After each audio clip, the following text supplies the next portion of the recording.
Con Luis Vicente León seguimos esta conversación, presidente de Data Analysis. Interesante el análisis que nos hace, porque bueno, uno chequea, caramba, un salario mínimo entre el integral y los bonos que el gobierno suele dar, y uno dice un salario mínimo de 2.555.000, algo así, y tantos bolívares, y eso más o menos es lo que está costando un kilo de carne. Entonces ahí volvemos otra vez un poco a esto que tú decías que es el perro mordiéndose la cola, que es un círculo vicioso de nunca acabar. Y tú decías que para un proceso eleccionario como el que vamos a vivir dentro de muy poco tiempo, la gente está en esa disyuntiva porque uno de los problemas principales que tenemos en este momento es el problema hiperinflacionario, que ya hacía referencia a eso, Luis Vicente. Sí, claro. ¿Es mala política económica lo que está aplicándose aquí? Bueno, absolutamente. La hiperinflación es, sin duda, el reflejo, digamos, la acumulación de los errores en materia económica. Creo que el presidente Maduro decía ayer o antier que era obvio que la inflación en Venezuela era un fenómeno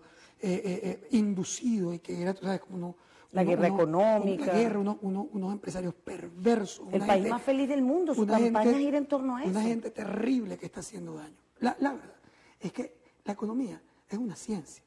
Es decir, la economía no es un juego.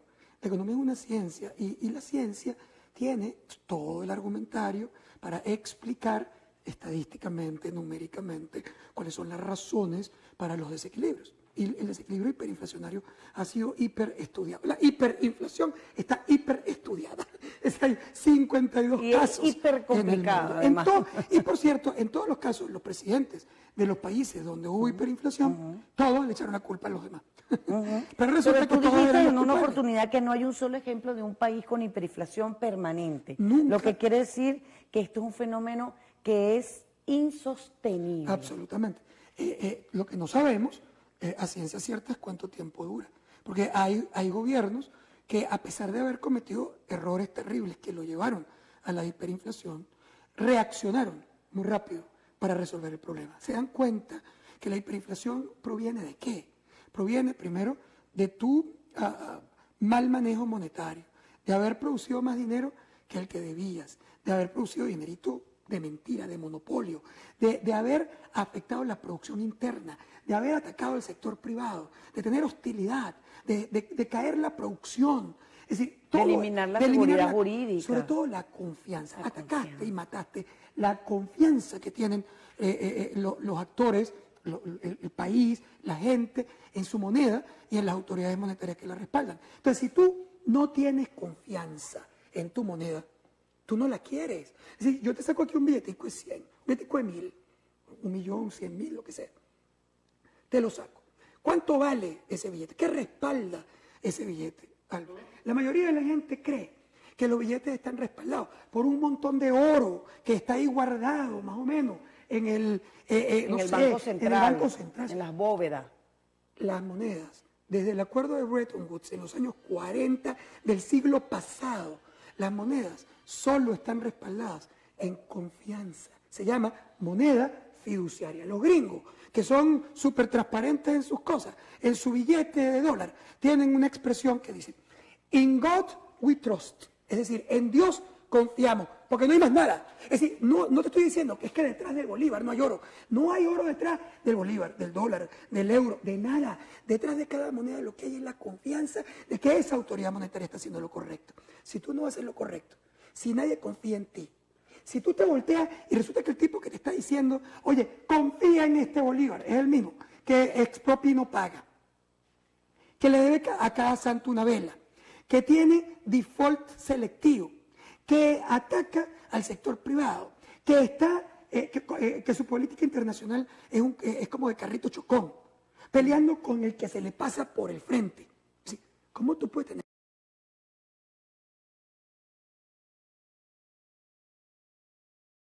confianza en él? Entonces, si tú no tienes confianza, entonces tú no quieres Bolívar. Y si tú no quieres Bolívar, ¿qué ocurre? Tú intentas cambiar tu moneda por moneda extranjera para preservar tu patrimonio. Y ahí vienen dos cosas. Primero, la devaluación. Es decir, claro, la gente está dispuesta a pagar lo que sea por $1 para proteger su patrimonio. Y cuando suben los dólares, aumentan los costos de producción, aumentan los costos de las mercancías importadas, aumenta completamente el costo de la vida. Y entonces, ¿qué pasa? que tú tienes ese fenómeno que una vez que arranca se autoalimenta, 50, 60, 80, y ya simplemente la gente piensa que hay que protegerse, tiene que subir los precios, y bueno, se enloquece. ¿Y qué pasa con la gente? ¿Qué pasa con un país en un proceso electoral que viene pronto, donde la gente siente que no tiene calidad de vida, que ya no puede comer proteínas como lo podía comer antes porque te cuesta el salario mínimo casi, o que no te puede comer algo normal y corriente como un poquito de arroz blanco? ¿Qué pasa con esa población? ¿Qué pasa con una población desestimulada? Porque no tiene un salario suficiente. Todos los que están detrás de esa pantalla que nos están viendo siente que su salario en Venezuela se está cada vez convirtiendo en sal y agua, y no puedes llegar a tener un poquito de calidad de vida, Luis Vicente. Bueno, el gran deterioro en el respaldo popular del presidente Maduro proviene fundamentalmente de la crisis económica. Ese empeoramiento en la calidad de vida de los venezolanos, que ya no es un discurso, porque el presidente, el gobierno, la oposición puede pasarse la vida en discurso, programas, unos metiendo mentiras, otros, o sea, porque además esto es una guerra de Pinocho, vamos a estar claros, ¿no? Sí, pura mentira. Venezuela es una guerra de Pinocho, pero en todo caso, independientemente de lo que el gobierno diga, la gente está viviendo la crisis. ¿Tú qué le vas a decir? ¿Qué piensas tú que cree una señora en el barrio 5 de Julio en Petare cuando ella ve al presidente Maduro en una cadena diciéndole que eso es mentira, que ella está pasando trabajo?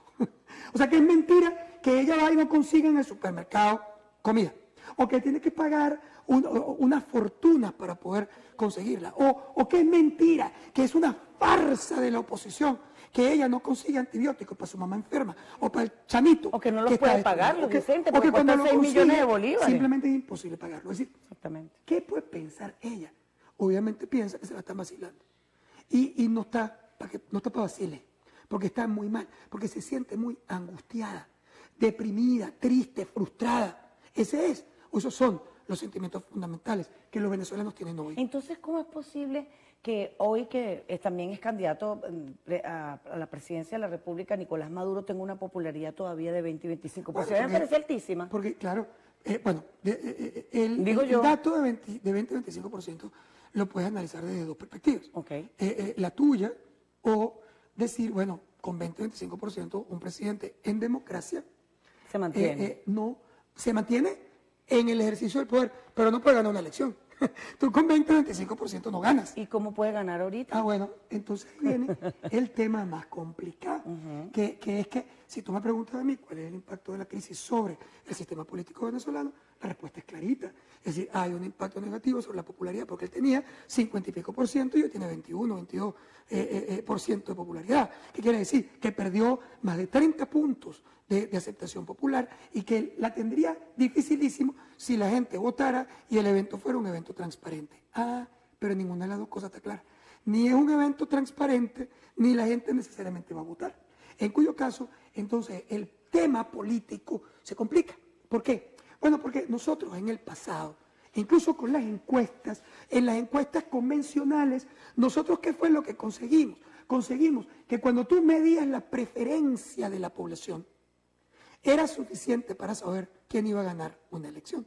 Se le preguntaba, oye, tú eres chavista, tú eres opositor. Entonces, cuando la mayoría te decía que era chavista, ganaba fácilmente Chávez. Pero ¿qué pasa ahora? Que la mayoría de la gente te dice que es opositora. Para ser exactos, 75% de la población venezolana te dice que quiere cambio, que quisiera que Maduro se fuera del poder. ¿Pero encuentra en la oposición esa respuesta? No, el 75% es simplemente opositora sin líderes. Independientes, opositores, ex chavistas grados con Maduro, toda esa suma de gente que quiere cambio, que estaría dispuesto a votar en contra de Maduro si votara, o sea, si él fuera a votar, votaría en contra de Maduro. Esos son 3/4 partes de la población. Con eso uno podría decir, wow, Maduro la tiene muy difícil para ser reelegido presidente. Pero me llama la atención un minutico en ese pero, te voy a detener allí, porque me llama la atención que leí en estas encuestas más recientes que ustedes sacaban que también la popularidad de Henry Falcón estaría, tú decías, estadísticamente similar a las de Maduro. ¿Cómo entiendo eso? No, lo que está similar a la de Maduro estadísticamente es las fuerzas de los candidatos si solo consideras la gente que te responde que va a está votar, muy dispuesta a votar. Ok. O sea, ahí cambia el tema. Y yo creo que este es el tema. ¿Qué es cuánto el porcentaje más de muy importante. dispuesto a votar? 30%. 30%. Ahí la cosa está pareja. Ahora, cuando tú subes, es decir, cada punto porcentual por encima de ese 30%, casi todo es opositor. Y todo votaría, o casi todo, votaría fundamentalmente, si votara, En votaría contra de Maduro. en contra de Maduro. Y claro, la captación de voto contra Maduro sería Falcón. Con lo cual, con una participación mayor, Falcón estaría claramente por encima de Maduro. Ese es el 75% que quiere cambio de gobierno. Ese 75%. 75%. Pero ¿qué pasa? Que ese 75% no está todo dispuesto a votar. Ahí Es vamos, más, ahí vamos. La mayoría no está dispuesto a votar. 91% de los entrevistados considera que el país está muy mal. Entonces uno dice, "Concho, son unas cifras que, como dices tú, si estuviera ese 91% dispuesto a votar, claro, no está todo el mundo en el padrón electoral, pero si estuvieran dispuestos, ¿cambiaría el gobierno el 20 de mayo? Claro, pero ¿qué pasa?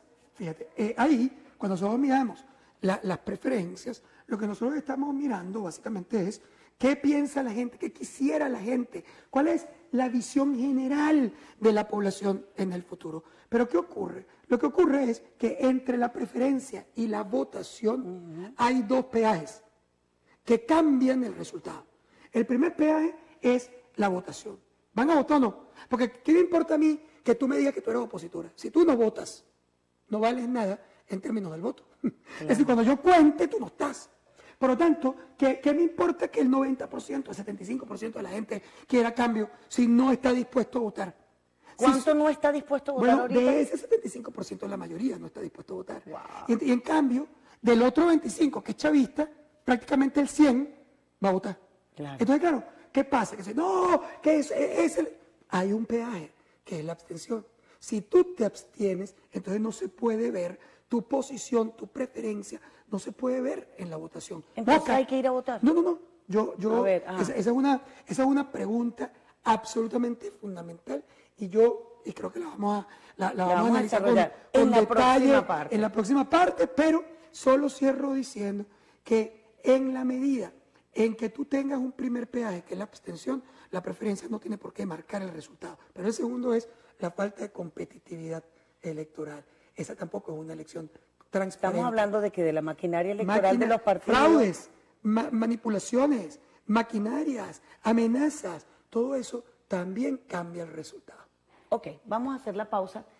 Estamos recibiendo a la gente de Instagram, @BPITV, se conecta con nosotros en este instante. Discúlpenos que en la primera parte de la entrevista donde Luis Vicente León hablaba del tema económico es importante también, pero lo pueden buscar en nuestra galería. Recuerden ustedes que siempre en nuestra galería, en Alba Cecilia en directo, van a conseguir la entrevista de Luis Vicente León colgadita allí para la que la puedan revisar las veces que sea necesario. Vamos a hacer una breve pausa aquí a través de nuestro programa Alba Cecilia en directo y regresamos en solo minutos.